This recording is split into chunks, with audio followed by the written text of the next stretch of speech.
আচ্ছা চলো শুরু করি চ্যাপ্টার 3। আমরা আজকে Newton's third law of motion করবো ইনশাল্লাহ। এখন থার্ড ল এর যে স্টেটমেন্টটা এটা হচ্ছে গিয়ে মানে সব থেকে সিম্পল মোস্ট স্টেটমেন্ট। কি বলছে বলো তো? নিউটনস থার্ড ল এর স্টেটমেন্টটা কি? না, এত এত কিছু বলা দরকার নাই, শুধু এটা বললেই হয়। To every action there is an equal but opposite reaction। ঠিক আছে, এখন there is a condition for this law to be applied। কন্ডিশনটা হচ্ছে, একটু দেখো, একটু লেখো, action and reaction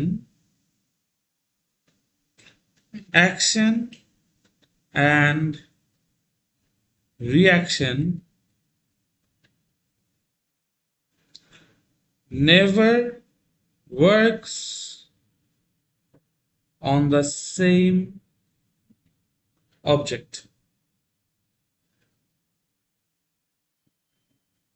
ঠিক আছে, action and reaction never works on the same object।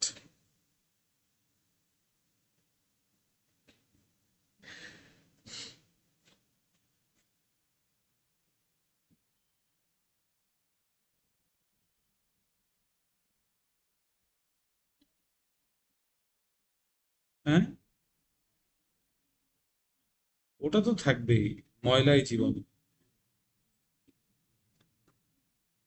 Okay, action and reaction never works on the same object. আচ্ছা তাহলে আমাকে একটু বলো, how many objects do we need at least to get this law? দুইটা, কারণ action and reaction দুইটা ফোর্সের কথা বলা হচ্ছে না। সো একজনের উপর অ্যাকশন কাজ করলে রিয়াকশন করবে আরেকজনের উপর, সো অ্যাটলিস্ট দুইটা অবজেক্ট আমার লাগবে টু গেট দিস ল। বুঝতে পারছি? সো তাহলে আমরা এরকম একটা সিনারিও, লেটার m1 ম্যাসের একটা অবজেক্ট আছে যেটা u1 ভেলোসিটিতে রান করছে, ঠিক আছে? আর আরেকটা অবজেক্ট আছে যেটা মনে করো u2 ভেলোসিটিতে রান করছে। ওকে, আমাদের কাছে বলা আছে u1 is greater than u2। That means পিছনে যে ল্যাগ বিহাইন্ড করতেছে ওর ভেলোসিটি বেশি। সো আস্তে আস্তে এই গ্যাপটা কি ক্লোজ হবে না? যদি আস্তে আস্তে এই গ্যাপ ক্লোজ হয়ে থাকে, একটা সময় গিয়ে কি হবে, আমার m1 আইসা m2 এর সাথে একটা কলিশন ইনিশিয়েট করবে, করবে না? ব্যাপারটা কি বুঝতে পারতেছো?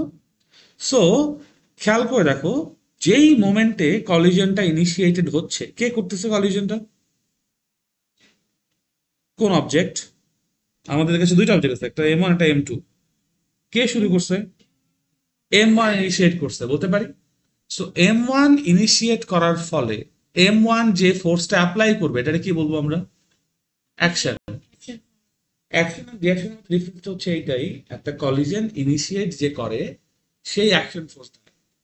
সিম্পল হিসাব, মানে যে স্টার্ট করবে, যেই ফোর্সটা আমার সিস্টেমে শুরুতে আসবে সেটাই আমার জন্য অ্যাকশন। ঠিক আছে, তুমি চিন্তা করে দেখো, যদি আমার u1 is greater than u2 না হইতো তাহলে এই কলিশনটা হইতো? কলিশনটা এই জন্যই হয়েছে বিকজ u1 ভেলোসিটিটা বেশি, u1 বেশি ভেলোসিটিতে এসে ধাক্কাটা মারছে। দ্যাটস ওয়াই m1 আসলে এই ইনিশিয়েশনটা করার চান্স পাইছে বলা যায়। সো m1 যে ফোর্স দিচ্ছে তাকে আমরা বললাম মনে করো f1। সো f1 আমাদের জন্য, আমাদের এই ফিগার অনুযায়ী হচ্ছে অ্যাকশন ফোর্স। m1 যে ফোর্স দিচ্ছে সেটা কি? f1। সেটাকে আমরা কি নামে ডাকছি? Action force. আমাকে একটু এই চিত্র দেখে বলো, অ্যাকশন ফোর্সটা কার উপর কাজ করছে? m2 এর উপর। So according to Newton second law of motion, m2 কি করবে?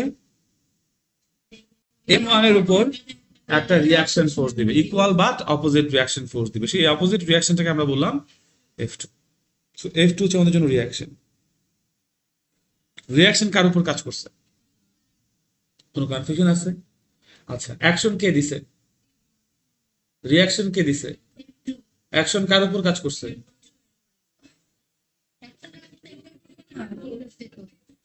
আর রিয়াকশন কার উপর কাজ করছে?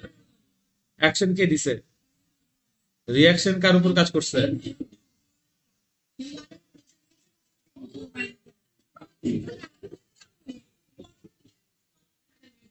দ্যাটস হাউ কোয়েশ্চেন পরীক্ষায় আসবে। এই জন্য আমি আবারও বলতেছি, F1 কার, ও সলভ শিট জাস্ট যাওয়ার সময় মনে করে দিও। F1, সরি, রিয়াকশন কার উপর কাজ করছে? রিয়াকশন কে দিছে? দেখে বলো, আমার দিয়ে টাকা দেখা দরকার নেই, দেখো রিয়াকশন কার উপর কাজ করছে? কে দিছে? অ্যাকশন কার উপর কাজ করছে? আর অ্যাকশন কে দিছে? ওকে, ভেরি গুড। ব্যাপারটা কি সেট হয়েছে? আমরা কি তাহলে এটা বলতে পারি যে অ্যাকশন দিয়েছে তার উপর রিয়াকশন পড়েছে, অথবা যে রিয়াকশন দিয়েছে তার উপর অ্যাকশন পড়েছে, ভাইস ভার্সা রিলেশনশিপটা বোঝা যাচ্ছে? দ্যাট ইজ ওয়াই একটু আগে আমি এই লাল কালি দিয়ে লিখছি action works on the same object or same body. বুঝাইতে পারছি? তোমার যদি না, এটা হচ্ছে given, it is sort of given, but এটা not the law, part of the law, ঠিক আছে? Okay, so action and reaction কখনোই সেম অবজেক্টের উপর কাজ করছে না, এইটুকু নিয়ে কারো কোনো কনফিউশন নাই। আমরা কি তাহলে এই কথাটা বলতে পারি যে vector F1 is equals to minus vector F2? কারণ আমরা জানি যে সাইন কনভেনশন যে ব্যাপারটা সেটা ভেক্টরস মেনে চলে। যদি আমরা আমাদের এই ফিগারের মধ্যে F1 এর ডিরেকশন দেখি, F1টাকে যদি আমরা এক্স পজিটিভ বলি, তাহলে আমাদের F2 কি এক্স নেগেটিভ ডিরেকশনে আছে না? সো দ্যাট ইজ বাই একটা পজিটিভ হলো আরেকটা নেগেটিভ। বুঝতে পেরেছি? So F1 is equals to কত? Minus F2। F1 equals to minus F2। এখন একটা কথা বলো আমাকে আবার, অ্যাকশন কার উপর কাজ করেছে? অ্যাকশন রিয়াকশনের উপর কাজ করছে। অ্যাকশন কার উপর কাজ করছে? M2 এর উপর কাজ করছে। সো যার উপর ফোর্স কাজ করে তার এক্সেলারেশন হয় নাকি যে ফোর্স দেয় তার এক্সেলারেশন হয়? যার উপর কাজ করে তার এক্সেলারেশন হয়। F1 কার উপর কাজ করছে? তার এক্সেলারেশন কার হবে? M2 এর এক্সেলারেশনকে আমরা বলবো হচ্ছে A2। মাইনাস কেন হবে? যেই দিকে ফোর্স সেদিকেই অ্যাক্সেলারেশন হবে না? ঠিক আছে, কোন কনফিউশন আছে? আবার F2 কার উপর কাজ করেছে? সো কার এক্সেলারেশন হবে F2 এর জন্য? M1 এর। সো সেই এক্সেলারেশনটাকে বলবো আমরা M। Deceleration is the negative acceleration. So আমরা তো এখানে ডিরেকশন নিয়ে কথা বলছি না, আমরা এখানে ম্যাগনিটিউড। দেখো, ডিসেলারেশন বলতে আমরা কি বুঝি? ভেলোসিটি ডিক্রিজ করছে, তাই না? সো এখন ইনক্রিজ করবে না ডিক্রিজ করবে, we cannot tell until and unless we have all the data, can we? না। সো এই জন্য এক্সেলারেশন, সিম্পল। বুঝতে পারছি? ওকে, এখন ব্যাপারটা হচ্ছে যে আরেকটা জিনিস দেখো, -A2 মানেই যে ডিসেলারেশন তা না। যদি কেউ অপোজিট দিকে ভেলোসিটি ইনক্রিজ করে ওটা কি এক্সেলারেশন না? অনলি ভেলোসিটি ডিক্রিজ করলে ডিসেলারেশন হয়, তাই? আমি কি ব্যাপারটা বোঝাতে পারছি? সো -A2 মানেই যে ওটা সবসময় আমার ডিসেলারেশন, এটা কখনোই সত্যি না। অপোজিট, ধরো শুরুতে অপোজিট দিকে ভেলোসিটি ছিল 5, 10 সেকেন্ড পর অপোজিট দিকে ভেলোসিটি 25, সো এক্সেলারেশন কত? মানে টাইম, মানে ওই যে 25 - 5 ডিভাইডেড বাই টাইম, তাই না? বাট স্টিল যেহেতু অপোজিট দিকে আমার ভেলোসিটি ইনক্রিজ করছে না, তুমি এটাকে ডিসেলারেশন বলতে পারবে কোন, মানে গট মাই পয়েন্ট? সেই জন্য এখানে ডিসেলারেশন টার্মটা আনবো, এক্সেলারেশন। ঠিক আছে? আচ্ছা, এখন দেখো আমরা এটুকু কি বুঝতে পারতেছি যে M2 এর উপর F1 কাজ করছে, তাই F1 এর জন্য এক্সেলারেশন হচ্ছে কত? A2। আবার M1 এর উপর কতটুকু কাজ করছে? F2। সো F2 এর জন্য এক্সেলারেশন হচ্ছে A1, বলা যায়? আচ্ছা, মানে আমাদের ফিগার যেভাবে রাখছি সেই অনুযায়ী, তাহলে আমি F1 ইকুয়ালস টু কি M2 ইন্টু A2 বলতে পারি? বিকজ F1 কাজ করছে M2 এর উপর, এক্সেলারেশন হচ্ছে M2 এর A2, so F1 equals two M2 A2 বলা যায়। আর equals to minus M1 A1 বলা যায়। কোনো কনফিউশন আছে? কোনো কোয়েশ্চেন আছে? এখন একটা জিনিস দেখো, আমার কাছে, আমরা Newton second law of motion থেকে পড়েছি ma equals to f, correct? আমরা যদি এখান থেকে a is equals to f by m বলি, কারো কোনো কনফিউশন আছে বা প্রশ্ন আছে? এটা বলাই যায়, তাই না? এখন আমরা যেহেতু নিউটন সেকেন্ড লতে আমরা এই লাইনে বলছি যে ইকুয়াল অ্যান্ড অপোজিট রিয়াকশন, তার মানে দেখো মানে ডিরেকশনটা অপোজিট বাট ম্যাগনিটিউড কি সেম। একই ম্যাগনিটিউডের ফোর্স দুইজনের উপর কাজ করছে, তাহলে এই ফোর্সটা কি কনস্ট্যান্ট না? ফোর্সের ম্যাগনিটিউডটা কনস্ট্যান্ট না? ফোর্সের ম্যাগনিটিউড কনস্ট্যান্ট হলে আমি acceleration is one proportional to 1/m বলা যায়, ইনভার্স প্রপোর্শনাল রিলেশনশিপ বলা যায়। তুমি চিন্তা করে দেখো, একই অ্যামাউন্ট অফ ফোর্স দুইটা অবজেক্টের উপর কাজ করছে বাট অবজেক্টগুলোর মাস ভিন্ন, তাহলে এক্সেলারেশন কি অবশ্যই মাসের ইনভার্স প্রপোর্শনালি চেঞ্জ হবে, হুইচ মিনস যেই অবজেক্টের ম্যাস কম তার এক্সেলারেশন বেশি, যেই অবজেক্টের ম্যাস বেশি তার এক্সেলারেশন কম বলা যায়। কোনো কনফিউশন আছে? যদি এরকম দুটো, because Newton second third law of motion কে বলেছে equal but opposite, so equal in magnitude but opposite in direction, তাই না? ম্যাগনিটিউড যদি ইকুয়াল হয় তাহলে এফ কে আমরা ইকুয়াল ধরতে পারি, এফ যদি ইকুয়াল হয় ইন ম্যাগনিটিউড তাহলে এফ একটা কনস্ট্যান্ট হিসেবে কনসিডার হয়। বুঝতে পারছি? শুধুমাত্র এই কেসে, অন্য কেসে আবার যদি এফ ডিফারেন্ট হয় বা কোনো এক্সটার্নাল ফোর্স থাকে তাহলে তো আর ব্যাপারটা এভাবে বলা যাবে না। বুঝতে পারছি? ওকে, ভেরি গুড। সো তাহলে আমরা কি বলতে পারি যে দুইজনের এক্সিলারেশন যে ডিফারেন্ট হবে A1 আর A2, আমি ঠিক ধরছি ভুল ধরি নাই? এক্সিলারেশন সেম তো হতে পারে না, মানে অনেকে একটা কোয়েশ্চেন করতে পারে যে ভাই ফোর্স একই আছে তাহলে এক্সিলারেশনও সেম হবে, ওটা কখন? যদি ম্যাসও সেম থাকে। ম্যাথ তো ডিফারেন্ট, আমি শুরুতেই বলছি M1 ইজ নট ইকুয়াল, মানে বলি নাই বাট M1 M2 দুটো ডিফারেন্ট ধরা, যদি তুমি আমি এমও ধরতে পারতাম, পারতাম না? Goat the point? তো অনেক সময় এটা explanation বা শর্ট অ্যান্সার কোয়েশ্চেনের জন্য জিজ্ঞেস করতে পারে যে সেম অ্যামাউন্ট অফ ফোর্স দুইটা ডিফারেন্ট ম্যাসের অবজেক্টের উপর কাজ করছে, will the acceleration be same, please explain. Exactly, force যদি সেম হয় ম্যাসের উপর ডিপেন্ড করবে এক্সেলারেশন কেমন হবে, অথবা মানে হ্যাঁ, বা এরকমও হইতে পারে আবার ম্যাসের এক্সেলারেশন ডিপেন্ড করবে ম্যাসের উপর, ম্যাস ডিপেন্ড করবে এক্সেলারেশনের উপর, দুইটাই হতে পারে। কিভাবে? তোমার সামনে ডিফারেন্ট ডিফারেন্ট ম্যাসের অবজেক্ট আছে, তুমি যখন ভারী অবজেক্ট তুলবা এক্সেলারেশন কম হবে, সেম ফোর্স থাকবে। আর যদি তুমি হালকা অবজেক্ট হলো এক্সেলারেশন বেশি হবে। তোমার কাছে চয়েস আমি দিছি ম্যাসের, আমি এখন তোমাকে চয়েস দিলাম, ডিফারেন্ট ডিফারেন্ট ম্যাসও আছে বাট তোমাকে আমি ফিক্স করে দিলাম আমি একটা জায়গায় এক্সেলারেশন চাই বেশি আর একটা জায়গায় এক্সেলারেশন চাই কম। যখন আমার এক্সেলারেশন বেশি চাই তুমি তখন কি করবা? লোয়ার ম্যাস বা পাতলা অবজেক্টটা চুজ করবা। সো দুইটাকেই আমি চাইলে ইনভার্সলি চেঞ্জ করতে পারি। তোমরা কি হায়ার ম্যাথের সেট ফাংশন পড়ছো এখনো? ওখানে ইনভার্স, সরি, ইনভার্স ফাংশন আসছে, y equals to F of x থাকলে x equals to F of y হচ্ছে এফ ইনভার্স এক্স, বুঝছো না? ওই যে কি বলে এটাকে, ইউ সেট যেটাকে, ইউনিভার্সাল সেট যেটাকে বলে, ইউনিভার্সাল সেট থেকে আমরা হচ্ছে গিয়ে প্রুফ করে নিয়ে আসি না, y equals to F of x হলে x equals to F of y করা যায়। ডোমেইন আর কোডোমেইন ইন্টারচেঞ্জ করলেই তো। আচ্ছা, ডোমেইন আর কোডোমেইন কি কার্টেসিয়ান প্রোডাক্ট থেকে আসে না? a ক্রস b যদি আমার একটা ফাংশন হয় তাহলে b ক্রস a কি তার ইনভার্স ফাংশন না?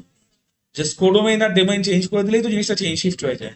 এটা ম্যাথমেটিক্যালি স্পিকিং, ফিজিক্সের দিক থেকে চিন্তা করলে বলতে হবে ওই যে ম্যাথ চুজ করতেছো এক্সেলারেশন ফিক্সড হবে, ডিটারমাইন্ড হবে, এক্সেলারেশন ফিক্স করে দিচ্ছ ম্যাথ ডিটারমাইন্ড হবে, দুইটা ইনভার্স করা যাবে। But anyways, so that means আমি A1 আর A2 যে ডিফারেন্স ধরছি এখানে কোনো ভুল নাই। দেখো প্রত্যেকটা ক্যালকুলেশনের স্টেপে তোমাকে জাস্টিফাই করতে পারতে হবে যে কেন তুমি কোনটা লিখছো।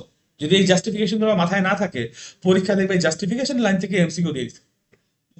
Anyways, এখন আমরা যদি বলি এই যে M2, A2 এর জায়গায় আমি বলতে পারি V2 minus U2 divided by কত? এখানে টিটা কি? Time of collision. পুরাটা টাইম ধরে তো আর এক্সেলারেশন হয় নাই, হয়েছে? ব্যাপারটা দেখো, যতক্ষণ পর্যন্ত এই কন্ট্যাক্টে আছে, কলিশনকে বলো কলিশন কেন হয়েছে? এক্স্যাক্টলি, কলিশন মানে কি একটা এল না ডাবল এল? কলিশন এই জন্য হয়েছে বিকজ দুইটা অবজেক্ট কন্ট্যাক্টে আসছে, রাইট? তাহলে ফোর্স কতক্ষণ ধরে থাকবে? যতক্ষণ ধরে কন্ট্যাক্ট আছে ততক্ষণ পর্যন্ত ফোর্স আছে, রাইট? সো আমার এখানে টি বলতে বোঝাচ্ছি ডিউরেশন অফ কন্ট্যাক্ট, যতক্ষণ ধরে দুইটা কন্ট্যাক্টে আছে সেই ডিউরেশন, বুঝতে পারছো? ততক্ষণ পর্যন্তই ফোর্স আছে, ততক্ষণ পর্যন্তই ভেলোসিটি চেঞ্জ হবে। যখন তারা কন্ট্যাক্ট ছেড়ে দিবে, মনে করো একটা সার্টেন পয়েন্টে এসে কন্ট্যাক্ট ছেড়ে দিচ্ছে, তাহলে তার ভেলোসিটি চেঞ্জ হয়ে গেছে না? ভেলোসিটি আগের মতো আছে। সো M1 এর ভেলোসিটি হবে V1 আর M2 এর ভেলোসিটি হবে V2। বুঝতে পারছি? এই V1 এবং V2 কেই আমি এখানে রিপ্লেস করছি, V2 মাইনাস V2। এক্সেলারেশন যে হয়েছে M2 অবজেক্ট, এটা কার জন্য? M2 অবজেক্টের জন্য না? সো M2 অবজেক্টের ফাইনাল ভেলোসিটি v2 ইনিশিয়াল ছিল কত? u2, ওটা কন্টাক্ট টাইম দিয়ে ডিভাইড করছে, অ্যাক্সেলারেশন পাই যাবো না? Similarly equals to minus m1, আমি কি বলতে পারি? v1 minus u1 divided by t বলা যায়? কোন কনফিউশন আছে? Very good, nice. এখন ঘটনাটা হচ্ছে, আমরা যদি এই লাইনটাকে পরের পাশে একটা খেয়াল করে দেখো, আমার এই যে বোথ সাইড ইকুয়েশন আছে, বোথ সাইডের মধ্যে আমার এইটি অ্যান্ড এইটি কি একই টি না? দুইটা অবজেক্টের কন্ট্যাক্ট টাইম দুজনই শেয়ার করছে না? ওই যদি 10 সেকেন্ড কন্ট্যাক্টে থাকে, এও 10 সেকেন্ডই কন্ট্যাক্ট ছিল, রাইট? সো আমি কি টাইম দুটাকে ক্যান্সেল আউট করে দিতে পারি না? যদি টাইম দুটাকে আমি ক্যান্সেল আউট করে দিই, তাহলে আসলে আমাদের জন্য ইকুয়েশনটা কি দাঁড়ায়? আমাদের দাঁড়ায় m1 into v, sorry, m2 into v2 minus u2 is equals to minus m1 v1 minus v1 বলা যায়? t আর t ক্যান্সেল আউট করে দিছি।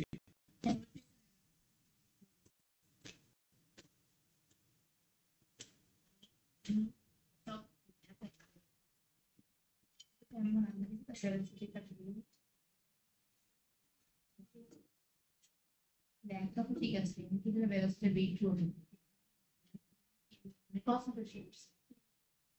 ঠিকই আছে।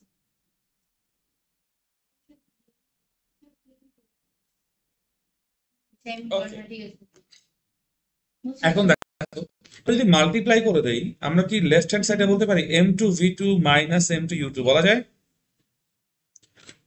Equals minus m v1 plus m1 u1 বলা যায়?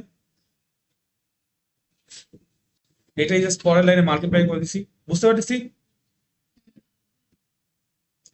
এখন একটা জিনিস দেখো, এই যে আমার মাইনাস m2 u2 আছে, এটাকে আমি যদি হচ্ছে রাইট হ্যান্ড সাইডে নিয়ে যাই, আর এই যে মাইনাস m1 v1 আছে, এটাকে যদি লেফট হ্যান্ড সাইডে নিয়ে আসি, তাহলে কি দাঁড়ায়? m2 v2 plus m1 v1 is equals to m2 u2 plus m1 u1 বলা যায়? এই লাইনটাকে যদি আমি একটু সুন্দর করে সাজিয়ে লিখি, বলতে পারি m1 u1 plus m2 u2 is equals to m1 v1 plus m2 v2. Now saying before saying anything else, আমরা একটু কন্ডিশন গুলো দেখে আসি, কোন কন্ডিশনের জন্য এই ঘটনা ঘটছে।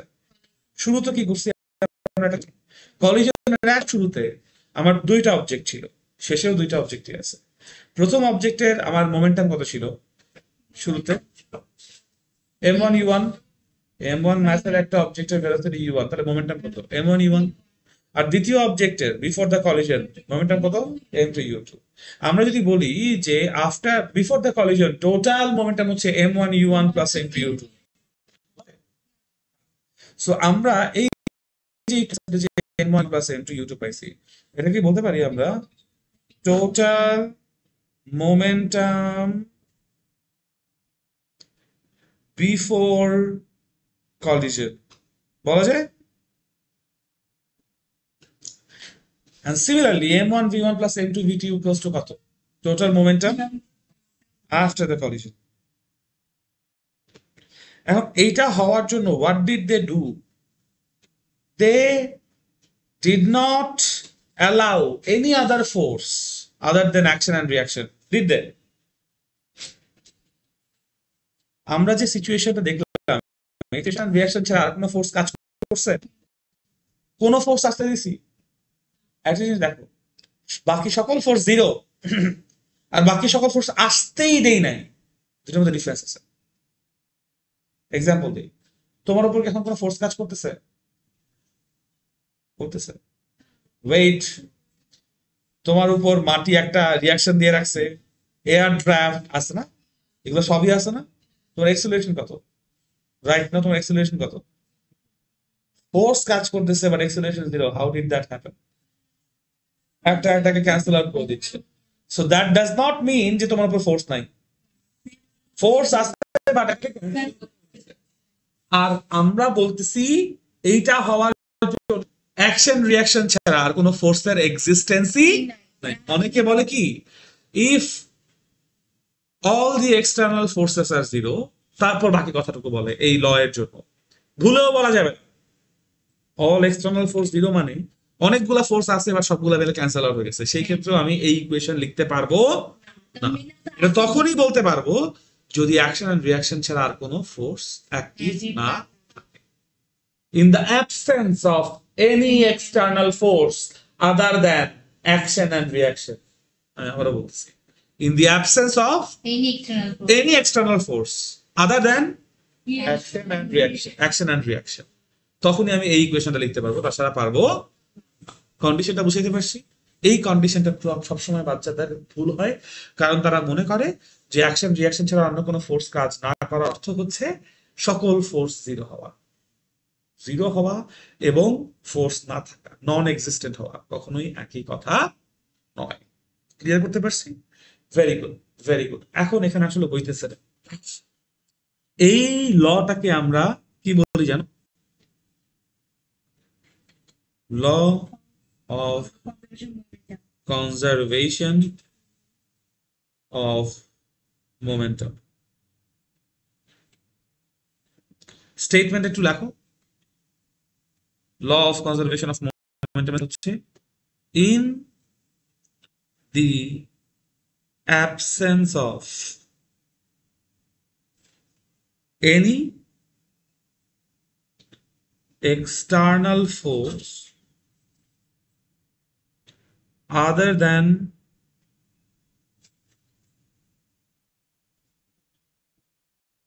action and reaction.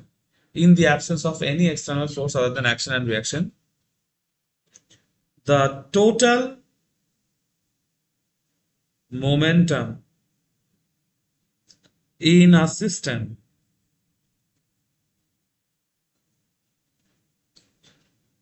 will always remain constant. That means before collision, after collision, একই রকম থাকবে।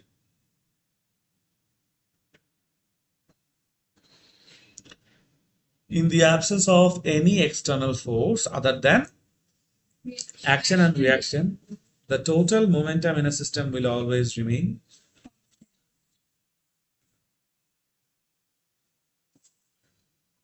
কোনো কনফিউশন আছে?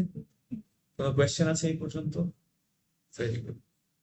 এইটাই হচ্ছে law of conservation of momentum. এখন দেখো এখানে কয়টা অবজেক্টের কলিশন ছিল? দুইটা।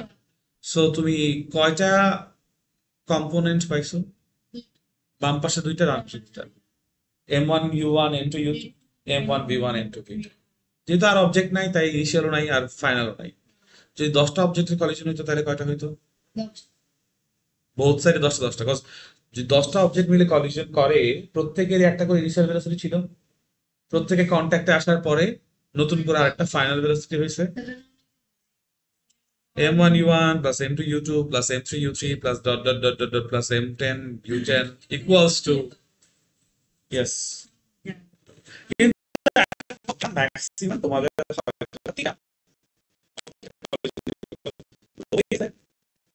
তিনটা নিয়ে চিন্তা করো না। ফর এক্সাম্পল একটা এক্সাম্পল চিন্তা করো, বোট। এই বোটের এই মাথায় একটা বাচ্চা দাঁড়ায় আছে, এই মাথায় একটা বাচ্চা দাঁড়ায় আছে। এই বোটটা একটা নদীতে আছে, কথা বুঝলাম?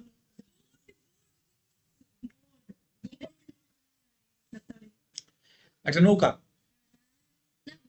একটা নৌকা নদীতে আছে, নৌকার দুই মাথায় দুইটা বাচ্চা।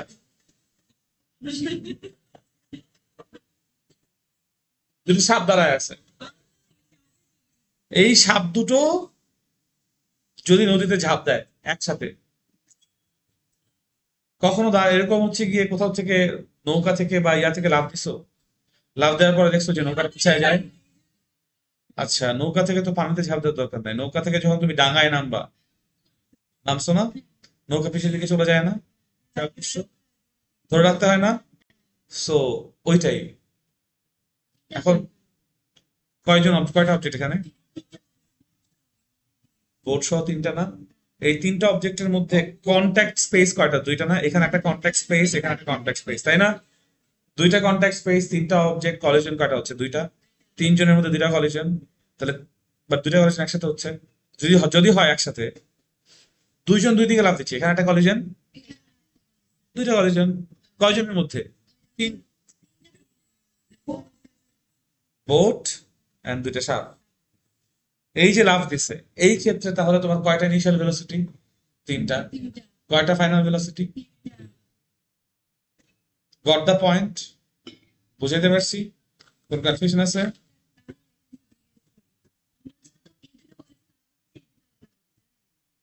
বাট এট এ টাইম হচ্ছে, এট এ টাইম হচ্ছে।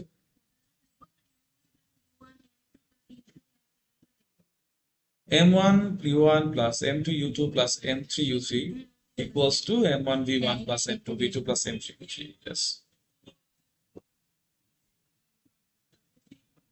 পরেরটা yes. যতগুলো মাস আছে সবগুলোই তো আমার আসলে কলিশন আছে, আছে না? সবারই ভেলোসিটি চেঞ্জ হবে না?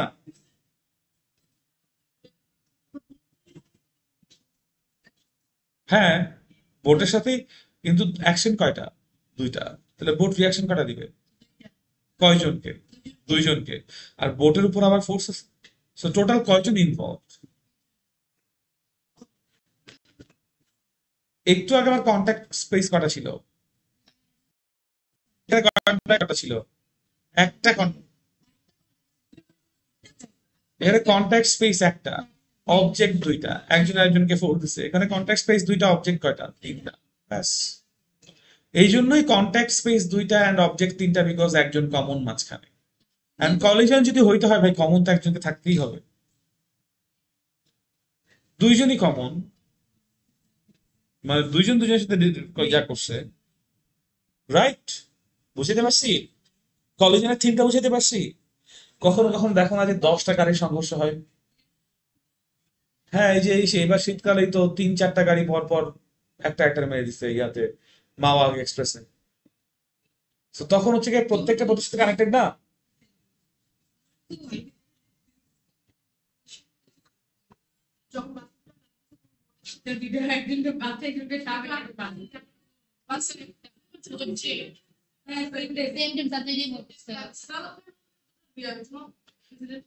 দুইটা এখানেও দুইটাই ইনসিডেন্ট, ওইখানেও দুইটাই ইনসিডেন্ট, কিন্তু যদি আলাদা টাইমে হইতো তাহলে তো অবজেক্ট দুইটা।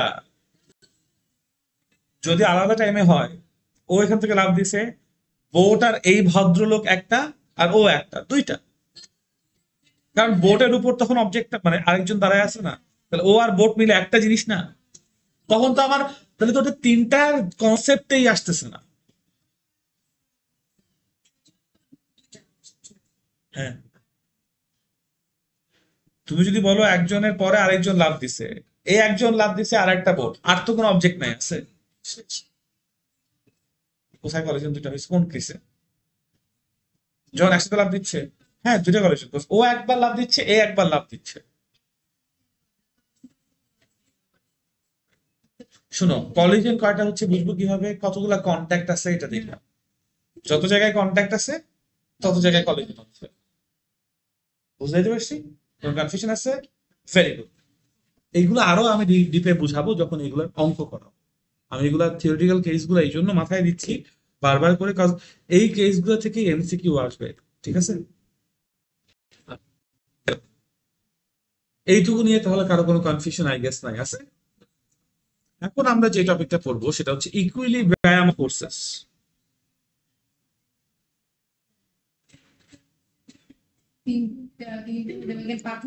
একটা পাথরের সাথে ধাক্কা খাইছে, শুনো, পাথরের সাথে যখন ধাক্কা খাইছে ঠিক ওই মোমেন্টেই লাভ দিছে, রাইট? পাথরের সাথে যখন ধাক্কাটা খাইছে, পাথরটা কোন দিকে ধাক্কা দিছে, এটা হচ্ছে এই কথা। মানে পাথর আর ইয়া মুখোমুখি সংঘর্ষ হয়েছে, তাহলে ও যদি লাভ দেয়, ও তো পাথরের উপর গিয়ে পড়বে। তাহলে ও ওই যে লাভ দিছে, আরেকজন কোন দিকে লাভ দিছে?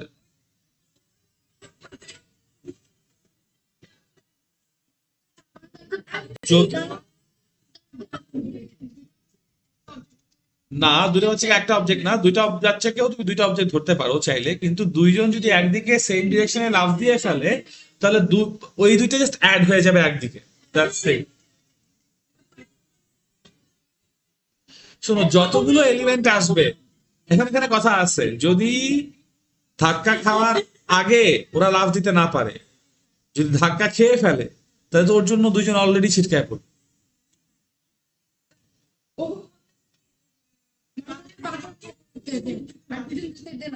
ওটা তখন তখন ওটা থ্রি ডি সিচুয়েশন হবে, ওটাও হ্যাঁ ওটাও করা যাবে, কিন্তু থ্রি ডি সিচুয়েশন ইন্টারমিডিয়েট সিলেবাসেও নাই। না না, ইটস ওকে, ইটস ওকে। এটা এটা চিন্তা করে দেখো না, এই ডিরাইভেটিভ চিন্তাটা দরকার আছে, because then you can understand যে কতগুলো ডিফারেন্ট কেসেস আসলে আসতে পারে। হ্যাঁ, এখন কিন্তু সলভ করতে পারবো না। দেখো, এই একটা নৌকা, একজন বামে লাফ দিবে, একজন ডানে লাফ দিবে, কথার কথা ধরো, আর নৌকা যাচ্ছে সোজা, সামনে ধরো এই যে নবনী হচ্ছে পাথর, তো নবনী বড়, হ্যাঁ এই যে নবনী বড় ধাক্কা খাইছে, মিহিকা বামে লাফ দিছে, আর সুবা ডান দিকে লাফ দিছে। সো ব্যাপারটা বুঝতে পারছো সিচুয়েশনটা? তাহলে এখন কয়টা অবজেক্ট আছে? কন্ট্যাক্ট কয়টা? তিনটা। ও লাফ দিছে সেখান থেকে একটা কন্ট্যাক্ট, ও লাফ দিছে সেখান থেকে একটা কন্ট্যাক্ট, আর নৌকা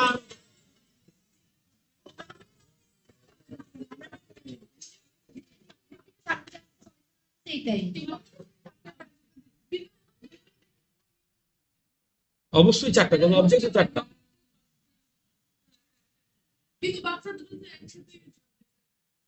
না, পুরা ঘটনাটাকে একসাথেই ঘটতে হবে, যদি আলাদা আলাদা ঘটে, ধরো বাচ্চাগুলা বসে আছে কিন্তু ধাক্কা খাইছে, তাহলে দুইটা অবজেক্ট, মানে শুরুতে দুইটা বাট শেষে চারটা।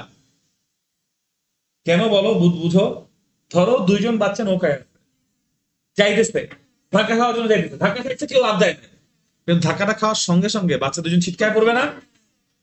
তাহলে ধাক্কা খাওয়ার আগ পর্যন্ত কয়টা অবজেক্ট? দুইটা। ধাক্কা খাওয়ার পরে কয়টা? তো ওরা তো ছিটকায় পড়ছে। আচ্ছা, বোমার কথা চিন্তা করো, একটা বোম ব্লাস্ট হবে, বম ব্লাস্ট হওয়ার আগ মুহূর্ত পর্যন্ত একটাই অবজেক্ট, বাট ব্লাস্ট হয়েছে মানে কি ভিতরে সবকিছু চারদিকে ছড়াচ্ছে না, যতগুলা স্প্লিন্টার ততগুলা কম্পোনেন্ট। অথবা বোমার দিকে যাওয়ার দরকার নেই, বোমা বললে আবার ধরো এখন তো সিচুয়েশন খারাপ, বলবে যে বোমা হামলার পরিকল্পনা করতেছে। মনে করো হাতে একটা কাচের প্লেট নিয়ে ধরে গেছো, কোনো কারণে হাত থেকে প্লেটটা টুকরা করে মানে পড়ে গেছে, পড়ে যাওয়ার পর টুকরাগুলা কি চারপাশে ছিটকায় পড়তেছে না? এইটাই তো মোমেন্টাম কনজার্ভ থাকতেছে, কারণ হাত থেকে জিনিসটা পড়ার আগ মুহূর্ত পর্যন্ত একটা অবজেক্ট ভাঙ্গা গেছে, প্রত্যেকটা টুকরা একটা একটা অবজেক্ট না, এখন এক একজন এক এক দিকে যাইতেছে না?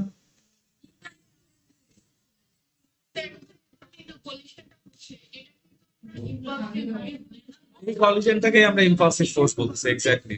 এই ইম্পালসিভ ফোর্সের জন্য ইম্পালস অফ ফোর্স হবে, যার কারণে মোমেন্টাম চেঞ্জ হবে, সেই মোমেন্টাম চেঞ্জের জন্য এক একজন এক এক দিকে যাবে।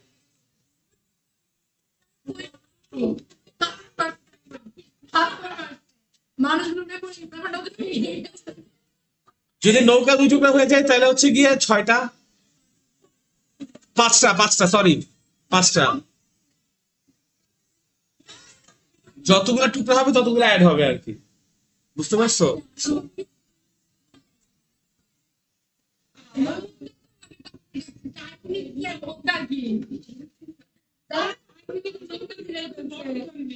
শোন, টাইটানিক বাজি খাওয়ার জন্য মাঝখান দিয়ে ভাঙে নাই, ভিতরে পানি ঢুকতে ঢুকতে ঢুকতে ঢুকতে জিনিসটা বাকল করছে আর কি, বাট ডিফারেন্ট না। এই কোয়েশ্চেন গুলো দরকার আছে এই সেন্সে যে তুমি এই যে কেস গুলা যে এক্সপ্লোর করতে পারতেছো, দ্যাট প্রুভ যে তুমি আইডিয়াটা বুঝছো, কনসেপ্টটা বুঝছো। ফিজিক্স আসলেই মজা, যদি এরকম মজা করে পড়তে পারো প্রচুর সময় লাগবে, সিলেবাস শেষ হবে না, কিন্তু একবার যখন শেষ হবে, হ্যাঁ যখন একবার শেষ হবে তখন তুমি আসলে সব ধরনের কেস ইমাজিন করতে পারতেছো। সো অঙ্ক তোমার জ্যাম নেই, ঘুরাই দেখ না কেন, তুমি হয়তোবা সঙ্গে সঙ্গে সলভ করতে না পারলে ধরতে পারবে, আচ্ছা এই ওয়েতে হয়তো যেতে হবে, because this is what happening there. ঠিক আছে, ওকে, আসো আসো আসো আসো। এখন আমরা যেটা পড়বো সেটা হচ্ছে ইকুইলিব্রায়াম অফ। একটা জিনিস দেখো, মনে করো এটা একটা সারফেস, সারফেসটা আর্থে কোথাও আছে, ঠিক আছে? এই সারফেসের উপরে তুমি একটা এম ম্যাসের অবজেক্ট রাখছো, এই এম ম্যাসের অবজেক্টকে পৃথিবী টানতেছে না? পৃথিবী ওকে যেই ফোর্সে টানতেছে এই ফোর্সের নাম কি? গ্র্যাভিটি। গ্র্যাভিটেশনাল ফোর্স আর গ্র্যাভিটির মধ্যে ডিফারেন্স হচ্ছে পুরো ইউনিভার্সের যে কোনো কেউকে টানলে ওটা গ্র্যাভিটেশনাল ফোর্স, আর পৃথিবী যদি টানে ওটা হচ্ছে গ্র্যাভিটি, রাইট? সো এখানে আমাদের জন্য আমি জিজ্ঞেস করছি যে এই এম ম্যাসের অবজেক্টকে পৃথিবী যে টানতেছে, যেই ফোর্সটা টানবে এটার নাম কি হবে? গ্র্যাভিটি। গ্র্যাভিটির আরেকটা নাম কি? ওয়েট। গ্র্যাভিটি আর ওয়েট কি একই কথা না? The force in which Earth pulls any object is called the weight of that object. Correct? আচ্ছা, তার মানে আমি বলতে পারি এই এম ম্যাসের অবজেক্টের যে ওয়েট কোন দিকে কাজ করতেছে? পৃথিবীর কেন্দ্র বরাবর বা নিচের দিকে, বলা যায়? এখন যদি এই হোয়াইট সারফেসটা না থাকতো তাহলে কি হইতো? ফ্রি ফল করতো গ্যালিলিও ল অনুযায়ী। আমি যদি এই সারফেসটার জায়গায় একটা পানি সারফেস নিয়ে আসতাম তাহলে কি হতো? ডুবতো বা নিচের দিকে, তাও নিচের দিকে যেত বাট একটু স্লো ডাউন করে। যদি আমি এখানে কাদা মাটি দিতাম আরো স্লো ডাউন করে নিচের দিকে দেবে যেত, যেটাকে বলি আমরা। ব্যাপারটা এরকম না? বাট যদি এটা একটা শক্ত হার্ড সারফেস হয় তাহলে কি করবে? আটকায় থাকবে না? আটকায় থাকবে কেন? That's the question. দেখো, ইকুয়ালটা অনেক পরে আসে। যেহেতু আমি নিচ থেকে সারফেস সরাইলেও নিচের দিকে চলে যাবে, নিচে সারফেস আছে বল নিচের দিকে যাইতেছে না, দ্যাট প্রুভস। অথবা তুমি সারফেসটা কিছুক্ষণ দিয়ে সরাই নাও, তুমি দেখবা যে পায়ের মানে ওই যে দাগ হয়ে গেছে একটা, you will see the contact, তাই না? তার মানে আমি বলতে পারি যে এই অবজেক্টটা নিজের ওয়েটের ইকুয়াল একটা ফোর্স এই সারফেসের উপর সে অ্যাপ্লাই করতেছে। ওয়েট অ্যাপ্লাই করতেছে না, ওয়েট একমাত্র একজনই অ্যাপ্লাই করতে পারে দুনিয়াতে, কে? পৃথিবী। ওয়েট কে অ্যাপ্লাই করে? ওয়েট একটা ফোর্স না? ফোর্স কি কাউকে না কাউকে অ্যাপ্লাই করতে হবে না? ওয়েটের ডেফিনিশন কে অ্যাপ্লাই করে? আর্থ যেই ফোর্সটা টানে ওটারে ওয়েট বলে না? তাহলে আর্থ কি অ্যাপ্লাই করতেছে? গ্র্যাভিটি অ্যাপ্লাই করতেছে। গ্র্যাভিটি কে অ্যাপ্লাই করতেছে? আর কেউ অ্যাপ্লাই করতে পারে? সো যদি কেউ কখনো বলে এম ম্যাসের একটা অবজেক্টকে একটা হোয়াইট সারফেসের উপর রাখছি এই জন্য হোয়াইট সারফেসের উপর এম ম্যাসের object m g weight apply করছে, কথাটা ভুল। আমি আবারও জিজ্ঞেস করি, ওয়েট কে অ্যাপ্লাই করে? তো অবজেক্ট কেমনে ওয়েট অ্যাপ্লাই করবে? আর্থ যদি, অবশ্যই কোয়েশ্চেনটা হচ্ছে ওয়েট কে অ্যাপ্লাই করে, রাইট? সো যদি বলা হয় এম ম্যাসের একটা অবজেক্টকে একটা হোয়াইট সারফেসের উপর প্লেস করছি, তার জন্য এম ম্যাসের অবজেক্ট তার ওয়েট হোয়াইট সারফেসের উপর অ্যাপ্লাই করছে, এটা বলা যাবে না। রাদার কি হয়, ওর ওয়েটের ইকুয়াল অ্যামাউন্ট অফ একটা ফোর্স সে অ্যাপ্লাই করতেছে সারফেসের উপর। কেন? কারণ প্রেসার আছে। প্রেসার ইকুয়ালস টু কি ফোর্স বাই এরিয়া না? এই ফোর্সটা তো এই জন্যই আছে বিকজ, ব্যাপারটা বুঝো, তুমি যখন ওয়েট মেশিনের উপর দাঁড়াও তখন কি হয়, আর তার তোমার মাঝখানে ওয়েট মেশিনটা ঢুকাইছে, দ্যাটস ওয়াই তোমার যে ভারটা আছে, সেই ভার, তোমার যে লোডটা আছে, সেই লোডটা কিসের উপর পড়তেছে? ওয়েটের উপর পড়তেছে। যদি ওয়েট মেশিন না থাকতো তুমি তো নিচে ফ্রি ফল করতা, দ্যাটস ওয়াই তুমি ওয়েট মেশিনের উপর এই ফোর্সটা অ্যাপ্লাই করছো, বিকজ ওয়েট মেশিন একটা হার্ড অবজেক্ট, বুঝতে পারছি?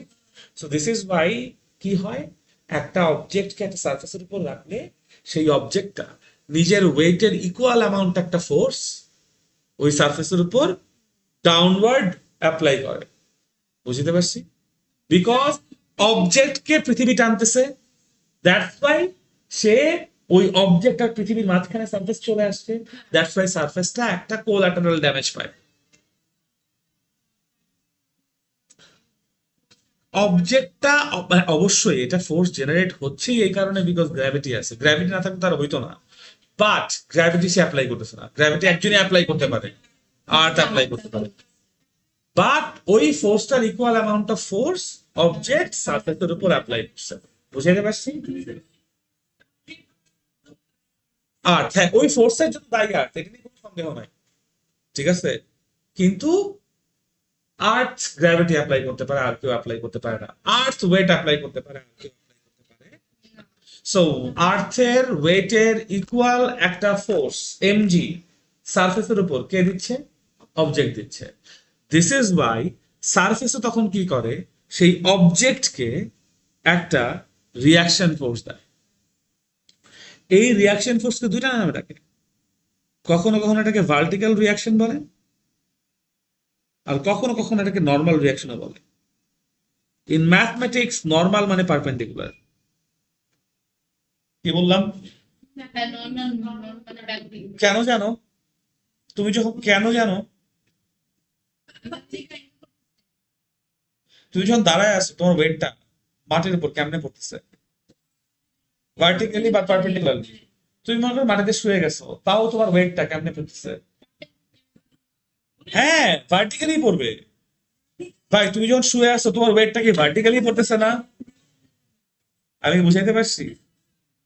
হ্যাঁ, তোমার যে এরিয়া যেহেতু বাইরে গেছে তাই হচ্ছে গিয়ে ডিস্ট্রিবিউট হয়ে গেছে, বাট স্টিল ডিরেকশন কি? রাইট? আচ্ছা, এখন মনে করো এই নর্মাল নামটা আসে এরিয়া ভেক্টরের উপর বেস করে। Area is a vector quantity, area not scalar quantity. তোমরা যখন লেন্থ ইনটু উইডথ পড়ো এরিয়া, তোমরা এটাকে স্কেলার মনে করো, এটা স্কেলার না, এটা ভেক্টর। কেন? এই যে আমার এই স্ক্রিনের যে এরিয়াটা আছে, এরিয়ার দুইটা অংশ আছে, একটা এই পাশে আর একটা পিছে। পিছেও একটা এরিয়া আছে না? কোন এরিয়াটা তুমি দেখতেছো? বিকজ এই সামনের এরিয়া থেকে ফোটন বা লাইট পারপেন্ডিকুলারলি তোমার চোখে হিট করছে। আমি কি বুঝাতে পারছি? তুমি যখন এই দেয়াল রং করতে যাবা, দেয়ালটা রং করতে চাও, বা ধরো একটা গিফট তুমি র্যাপ করতে চাও, মনে করো এই পাওয়ার ব্যাংকটা তুমি র্যাপ করতে চাও, পাওয়ার ব্যাংকে এই সারফেসটা তুমি একটা স্টিকার লাগাইতে চাও, তোমাকে এই সারফেসের উপর পারপেন্ডিকুলারলি স্টিকারটা বসাতে হবে না? তুমি যদি এই সারফেসের প্যারালাল স্টিকার বসাও, বসবে? কিছু হইতেছে? আমি কি বুঝাইতে পারছি? তুমি যদি এটাকে একটু অ্যাঙ্গেল করে বসাও, কোনো লাভ আছে? মানে মানে বুঝতে পারতেছো জিনিসটা? তোমার যদি পুরাপুরি এই কভার এরিয়াটা কভার করতে হয়, কি করতে হবে? পারপেন্ডিকুলারলি এটা স্টিক করতে হবে। সো দিস ইজ বাই যে কোনো সারফেসের উপর নর্মাল ডিরেকশন হচ্ছে perpendicular on the, that's why এটাকে নর্মাল রিঅ্যাকশন বলে। আর দ্যাট ইজ বাই যখন তোমরা রিফ্লেকশন অফ লাইট পড়ছো এখনো? ওখানে যখন পড়বা তখন দেখবে ওখানে নর্মাল বলে একটা লাইন আঁকতে হয়। নর্মালটা ওইটা সারফেসের উপর পারপেন্ডিকুলার হয়, এই জন্য এটাকে নর্মাল বলে। বিকজ যে কোনো সারফেসের উপর নর্মাল ডিরেকশন মানে perpendicular direction of the surface. বুঝতে পারছি? সো আমি আবার একটু প্রোগ্রেশনটা বলি। কি হচ্ছে, একটা অবজেক্টকে তুমি একটা সারফেসের উপর রাখছো, সারফেসের উপর রাখছো, যেই মোমেন্টে সেই মোমেন্টে যদি ওয়েট কাজ করে, ওয়েট কে দিচ্ছে? আর্থ দিচ্ছে। সেই আর্থের ওয়েটের জন্য যেহেতু একটা রেজিস্ট্যান্স আছে সারফেসে, সারফেসটা যেহেতু হার্ড, তাই সেই সারফেসটা কি করছে, একটা ফোর্স পাইছে। কার কাছ থেকে পাইছে? অবজেক্টের কাছ থেকে পাইছে। কোন ফোর্স পাইছে? তার ওয়েটের ইকুয়াল অ্যামাউন্ট অফ একটা ফোর্স পাইছে একই ডিরেকশনে। রাইট? প্রেসার ক্রিয়েট হয়েছে এই জন্য। And that is why surface কি করছে, একটা ভার্টিক্যাল রিয়াকশন দিছে বা নর্মাল রিয়াকশন দিছে। বুঝাইতে পারছি? এখন according to Newton's third law, every action has an equal opposite reaction. ওয়েটের ইকুয়াল অপোজিট রিয়াকশন এই উপরেরটা না, এটা হচ্ছে ওয়েটের ইকুয়াল যে ফোর্সটা অবজেক্ট সারফেসের উপর দিছে তার ইকুয়াল রিয়াকশন হচ্ছে গিয়ে এই আর। বুঝছো? নিউটনস গ্র্যাভিটেশনাল ল পড়ছো না? এই ইউনিভার্সের প্রত্যেকটা অবজেক্ট একজন একজনকে অ্যাট্রাক্ট করে না? দ্যাট মিনস আর্থ যদি তোমাকে এমজি তে অ্যাট্রাক্ট করে, তুমিও আর্থকে এক্স্যাক্টলি এমজি তে অ্যাট্রাক্ট করতেছো। Force equal.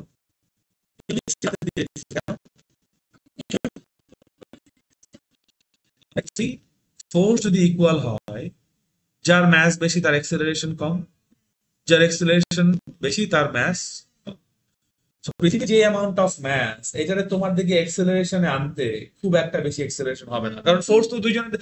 তুমি যেই ফোর্সে পৃথিবীকে টানতেছো, পৃথিবীও তোমাকে একই ফোর্সে টানতেছে। পৃথিবীর এক্সেলারেশন অনেক কম হবে, তোমার এক্সেলারেশন অনেক বেশি হবে, এন্ড দ্যাট ইজ ওয়াই তুমি পৃথিবীর দিকে চলে যাও, পৃথিবী তোমার দিকে আসে। জাস্ট এই জন্যই তো আমি এই যে এই ইকুয়েশনটা দেখাইছি।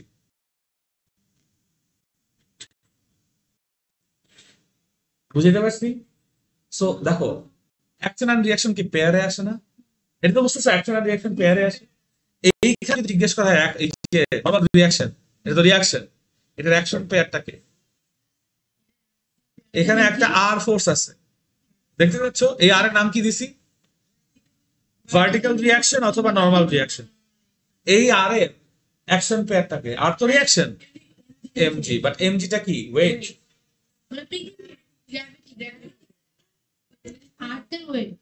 ম্যাগনিটিউডটা ইকুয়ালস টু এমজি, বাট এটা গ্র্যাভিটি না। এতক্ষণ ধরে তো এটাই বলছি, গ্র্যাভিটির ইকুয়াল অ্যামাউন্ট একটা ফোর্স যেটা অবজেক্ট সারফেসের উপর দিছে, ম্যাগনিটিউডটা সমান, ডিরেকশনটাও একই, বাট এটাকে ওয়েট বা গ্র্যাভিটি বলবো না। This is the equal amount of force to gravity. আমি কোয়ালিটেটিভলি বুঝাইতেছি, বুঝাইতে পারছি? কোয়ান্টিটেটিভলি বললে এইটা আর ওয়েটের ম্যাগনিটিউড সমান। দ্যাটস ওয়াই ম্যাক্সিমাম বইয়ে ম্যাক্সিমাম টিচাররা এটাই বলে যে ওয়েটের ইকুয়াল রিয়াকশন হচ্ছে আর। ওয়েটের রিয়াকশন আর জীবনেও না। ওয়েট হচ্ছে পৃথিবী তোমার টানতেছে, সেটা রিয়াকশন হচ্ছে তুমি টানতেছো। দুই জিনিস, ওয়েট এবং ভার্টিক্যাল রিয়াকশন অ্যাকশন রিয়াকশন না। এখানে ওয়েটের জন্য নতুন একটা কন্টাক্ট ফোর্স আসতেছে, যেই কন্টাক্ট ফোর্সটা, কন্টাক্ট ফোর্সটা বুঝো, কন্টাক্টের জন্য যে ফোর্স আসছে সেটা, যেই কন্টাক্ট ফোর্সটা এম ম্যাসের অবজেক্ট সারফেস, সেই সারফেসের রিয়াকশনটা সারফেস আমাকে অবজেক্টে দিছে। বুঝাইতে পারছি? এই জন্য আজকে এখানেই শেষ, আজকে আর আগাবো না।